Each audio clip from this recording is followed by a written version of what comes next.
There's a part of me, because I'm her mom, that thinks, oh, I should bring Christie back to stay with me. But I know that's impossible. I know it. I always feel a guilt about that. Every week, Marti Claussen visits her daughter Christie at a homeless shelter in Honolulu.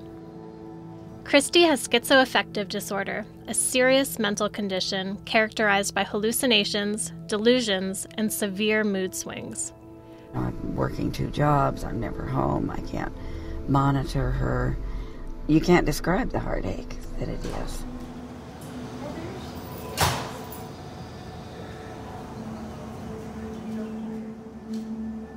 The homeless shelter was supposed to be a temporary solution. 6 years later, Christie is one of the shelter's longest-standing residents. I honestly don't know what she'll do when something happens to me. I have no idea what the future will hold for her. Hawaii has the highest per capita rate of homelessness in the nation. Nearly a third of homeless adults on Oahu report that they suffer from a serious mental illness. But most of the state's special needs housing is geared for people with physical ailments. There's a critical shortage of places for people with severe mental illness to live.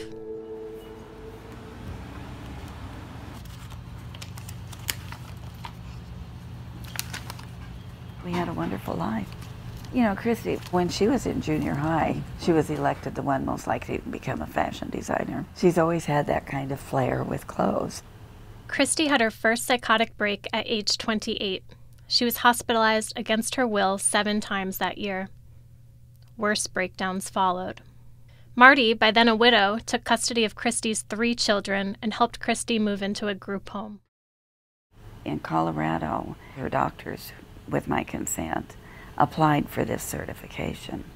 And what it really was a court order requiring them to take their medication. Christie improved with regular medication and a rehabilitative living environment. With the grandkids entering adulthood and Christie on the mend, Marti decided she could fulfill an old dream she and her husband shared before he died. We used to fly back and forth to Hawaii several times, and we always said, yeah, someday we're going to buy a condo and move out there. And then, of course, he died and everything went belly up, and I never talked about that anymore.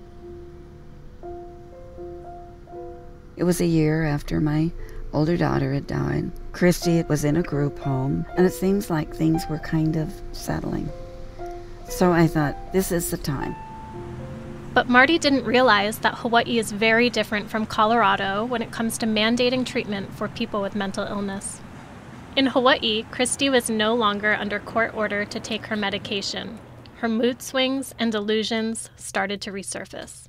This is not what I pictured at all. This is not my happily ever after. But it is what it is. That's where I am now. She started getting into drugs again. They found her wandering down the roadways. Marti took her daughter to several hospitals for treatment, but rarely would they hold her for longer than 48 hours. Not even after Marti produced legal paperwork that should have given her the right to make medical decisions for her daughter. I was extremely disappointed. I thought I had safeguards when I brought Christie here, and I didn't. In Hawaii, it's rare for courts to order psychiatric treatment without a patient's consent. Forced treatment is reserved only for individuals found to be dangerous to themselves or others, or so gravely disabled that there is no alternative to hospitalization. They said, you know, didn't she ever threaten suicide? No, she didn't. Did she ever threaten you? It would be so much simpler if you could just say she was a threat to you. I couldn't do it. In the 1970s, the U.S. Supreme Court protected the right of people with mental illness to turn down treatment. This coincided with the national movement to replace psychiatric hospitals with what many believe to be a more humane alternative: community-based mental health care. Under Hawaii law, a judge can order a person to undergo intensive outpatient mental health treatment while remaining in the community. But less than 10 people have received this care since the law passed in 2013, due in part to a lack of support. We've not been able to partner with the Public Defender's Office or the judiciary to understand the importance of that assisted community order to treat, and have therefore been unable to intervene and decrease the number of vulnerable, mentally ill homeless people that are on the street in Honolulu as we speak. Today, the issue boils down to this debate. Is it more humane to uphold the person's right to refuse treatment, even if it means they will suffer a poor quality of life or premature death? Or should people with serious mental illness be medicated without their consent so that they might have a chance at a happier, more productive existence?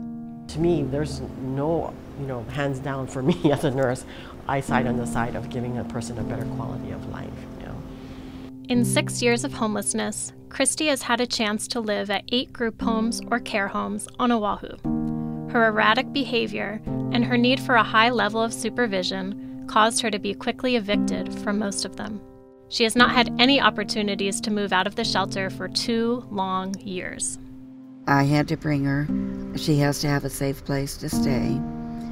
It tore my heart out. The group homes don't want her. The care homes don't want her. Just like she's stuck. I don't know what the answer is, if there's an answer. What about this? This is pretty. For now, Christie is taking her medication regularly. Her moments of clear thinking are growing longer and more frequent.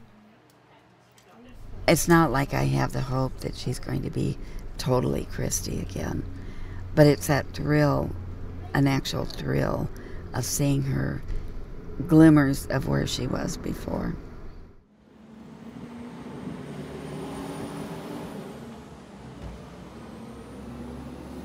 I do tell her, Christie, I don't plan on anything happening to me, but at some point, something will happen to me. And she said, Mom, what will I do? And I said, well, honey, that's why we're trying to get you placed in some housing. She said, well, who would help me? There's such a gap for the people who fall between the spaces like Christie. No one wants to take them and tackle the issues. It's very frustrating, very frustrating. But, my nature is I can't give up. She's still my daughter.